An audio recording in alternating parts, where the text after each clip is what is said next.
Ladies and gents, I know you've been here for a while and I know it's late, but I have an important message to give to you, inshallah, so listen to me good. When the last sickness of the Prophet sallallahu alaihi wasallam, at the end of which he sallallahu alaihi wasallam passed away, just before that, a Sahabi by the name of Abu Muwayhiba says, I was summoned by the Prophet sallallahu alaihi wasallam to come. I have been commanded to make istighfar for the people of the Baqiyah, the graveyard of Medina. So he goes, I went with him, and entering the graveyard, he sallallahu alaihi wasallam greeted as Muslims greet. And then he said, أقبلت الفتن كقطع الليل المظلم. Trials and tribulations have come near. They're on the horizon, and they will engulf my ummah like a dark night, one following the other, each time the latter being worse than the former. So each trial worse than the one that came before it. And of the trials and tribulations that the ummah will go through, the greatest of it is the fitna of the Dajjal. So the Prophet sallallahu alaihi wasallam said, "Ma bayna khalqi Adam," between the creation of Adam and the end of time, as in the day of judgment, there is no trial, no tribulation, no calamity, no difficulty that will come upon my ummah greater than that of the Dajjal. And the Prophet ﷺ said, I warn you about him. And there is not a prophet that came that didn't warn about him. Nuh at his time, early days of human civilization, warned about him. But I will tell you what no prophet has ever told his people. Dajjal is defaulted, as in his eye doesn't work. He's blind in one eye. A'war. So for this colossal trial, for this great fitna, for this tribulation, the Prophet ﷺ directed us towards a protection. So he said, memorize the first 10 verses of Surah Al-Kahf as a protection against the trials and tribulations of the Dajjal. And in another wording, he said, memorize 10 verses of Surah Al-Kahf. So the first one, the first 10, second narration, 10 verses. So the directive of the Prophet ﷺ could be looked at different layers. The first is the normal barakah of recitation. So for example, a person is ill, they have an ailment, you put your hand on him, you read the Quran. Just the recitation is a cure. And we have a hadith with regards to this. The Ashab recited Fatiha 7 times on a person that was bitten by a snake or scorpion. Allah cured. So the first is just the surface, superficial, normal recitation and the barakah of it as a protection. But when the Rasul commands, alayhi afdalus salatu wa atammu taslim, that memorize this, memorizing denotes regular reading. Like you don't memorize just by hearing it once. And regular reading denotes, points to, listen, contemplate, there is clues, solutions, directions, directives in this for you for that time. Are you with me? Huh? You don't look like you're with me. So the second layer is to read the surah with an eye of, hold on, what am I supposed to do at that time? What will those days look like? And what should be my psychology? And what should be my action? And what should be my plans? And what should be my preparations? This is a look of tadabbur. And the purpose of recitation is tadabbur. قال تعالى كتاب أنزلناه, the book that we revealed upon you, مباركا ليدبروا آياته, blessed so that you could contemplate, that you could reflect, that you could ponder, that you could analyze, synthesize, unpack its verses so that you could find your solutions in it.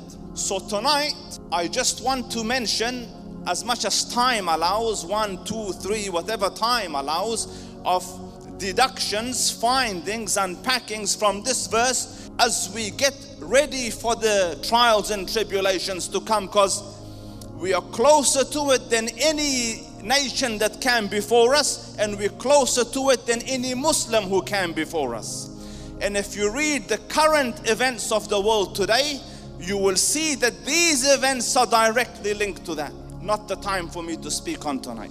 So when you open Surah Al-Kahf, the surah's name comes from the word cave. And the surah is made of 4 different stories. The first story is of the dwellers of the cave. The second story, so the first story is about young people, an organization that is trying to survive in a hostile environment and keep their faith alive when they're in an ocean of disbelief. This will ring true for us in those days. It's ringing true for us now. Whoever's righteous finds it very hard. He is an island in an ocean of disbelief, and in an ocean of vice, and in an ocean of evil, and in an ocean of corruption, and an ocean of mischief. So that's the first story. A group of people who take refuge in a cave. The second story is a story of wealth. A man that Allah gave abundance in wealth, and he tried to monopolize it. He tried to build a wall on it, hoard it, keep it for himself, and Allah teaches us its consequences. The third story is a story of knowledge. So Khidr and Musa alayhi salam. The fourth story is a story of a righteous king who reigned over the earth from its extreme west to its extreme east, from its north to its south. So I'll just start with the dwellers of the cave. The Quran says, this is of our amazing signs.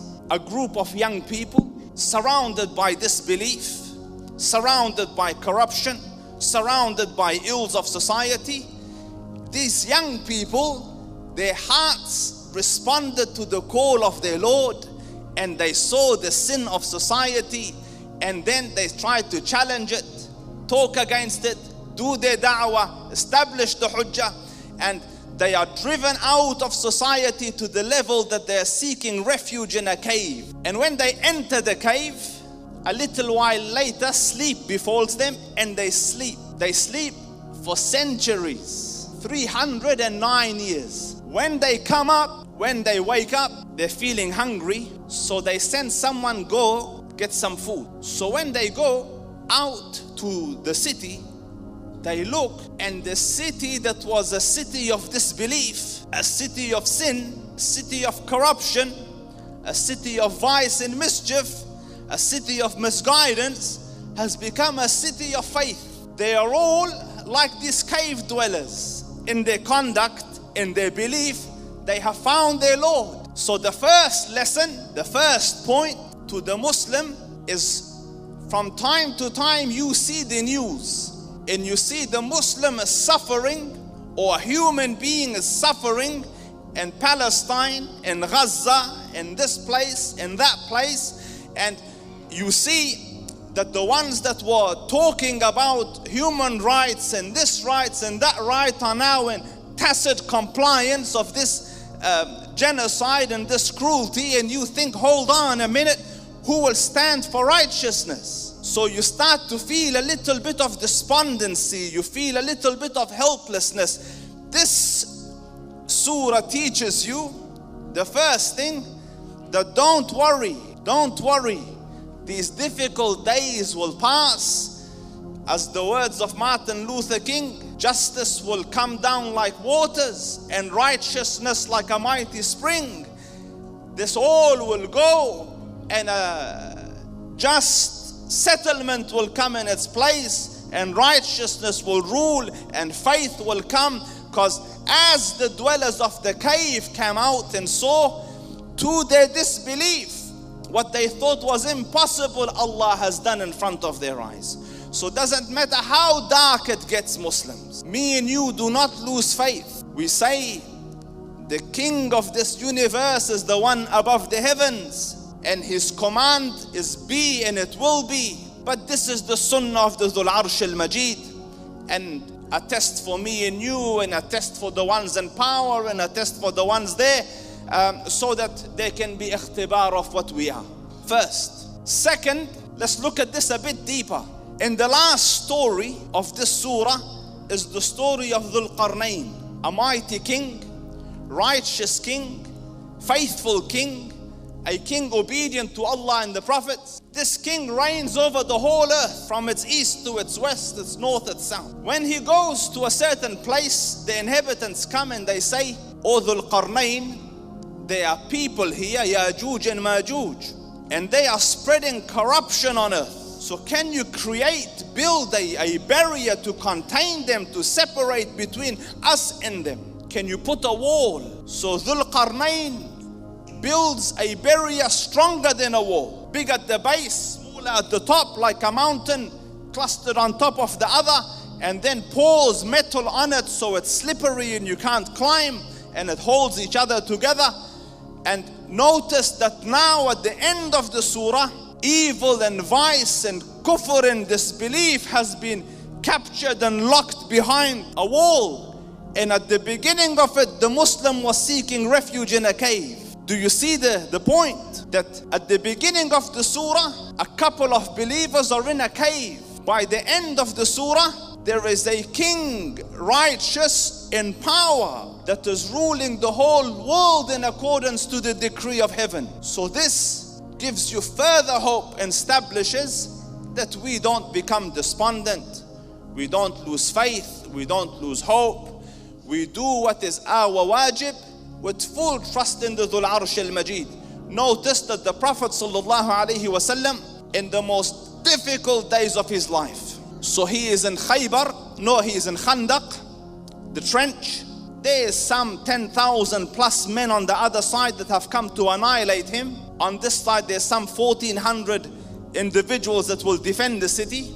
So their families are there, wives are there, their houses will be burnt, their kids will be taken as slaves. The annihilation they're facing. So in this stage, what do you think the Prophet ﷺ does and says? So he's digging the trench, a huge boulder comes in front of him, and they can't break it, so they call him. So the Prophet ﷺ came. The story is more juicy than this, but time is short. So he struck it, and when he struck it, a spark flew out that went across the whole of Medina. And the Prophet ﷺ said, Wallahi, the palaces of Rome. Like, can you imagine? Like, Ya Rasul, there's 14,000 across the trench. We are on the brink of annihilation. We're trying to dig a trench to keep ourselves safe. And you are sitting here and telling me the palaces of Rome and the citadels of Yemen and the palaces of Persia. But notice that at the lowest moment, darkest moment, there's no despondency in the face of the Rasul. And when before this in Mecca, the Quraysh were torturing him, he was in sajda.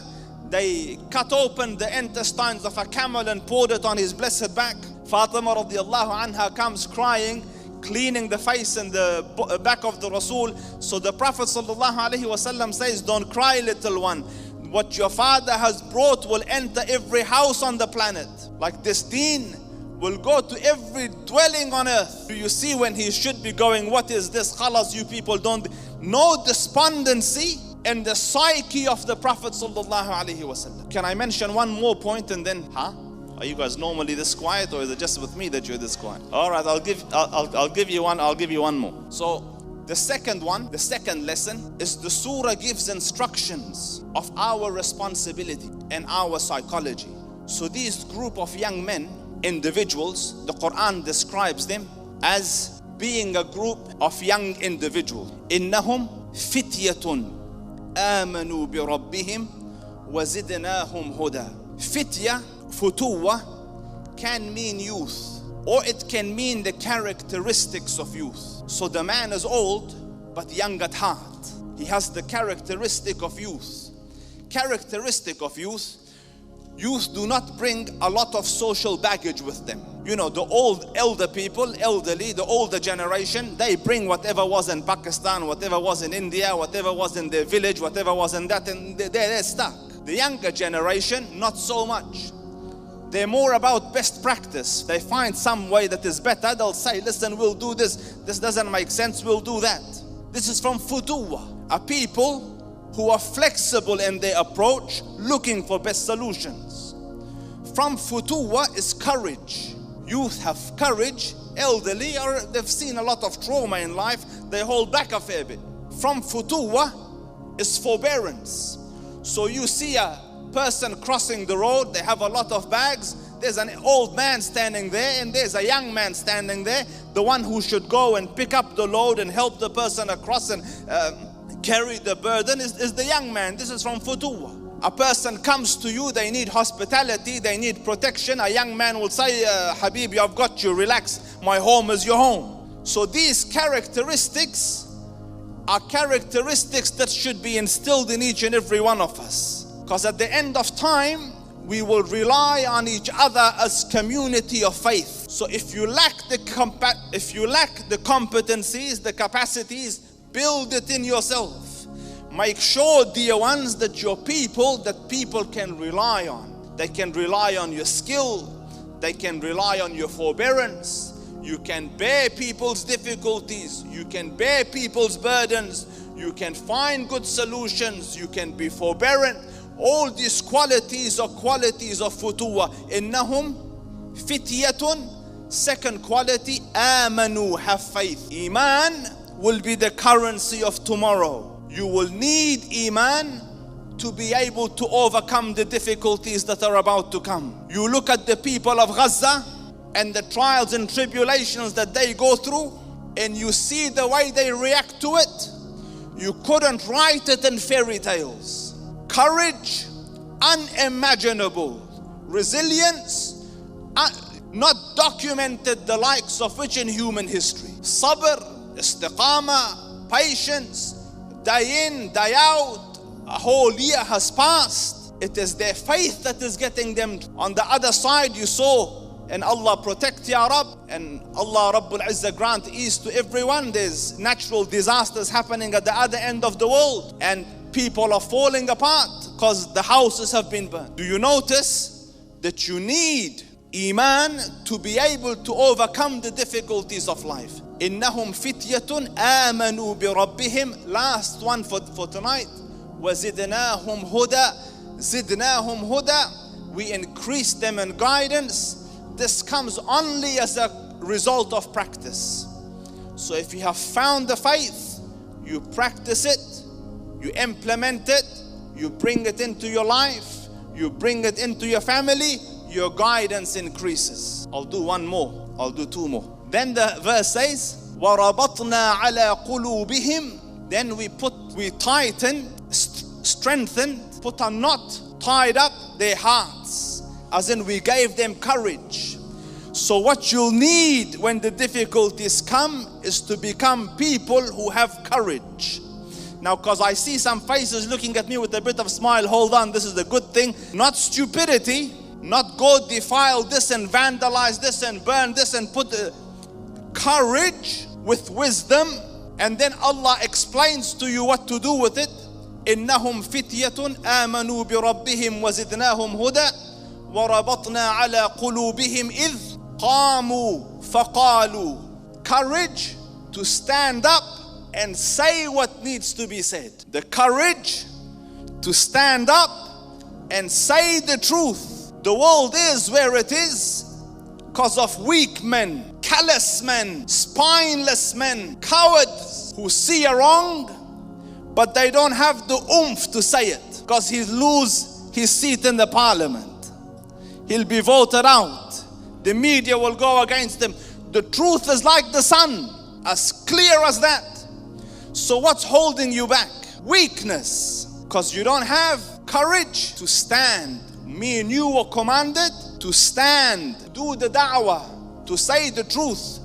And this qawama, the Prophet, early days of Islam, alhamdulillah, I think you will know the Quran. The first command was Ya ayyuhal muzammil, after Iqra, qum al-layla illa qalila. The first qum, the first stand was for ibadah. The second one is muddathir, qum fa'anzir, get up, rise, stand, warn. The second one is much more difficult. And for the second one, the Prophet spent his whole life. He got kicked out of Mecca.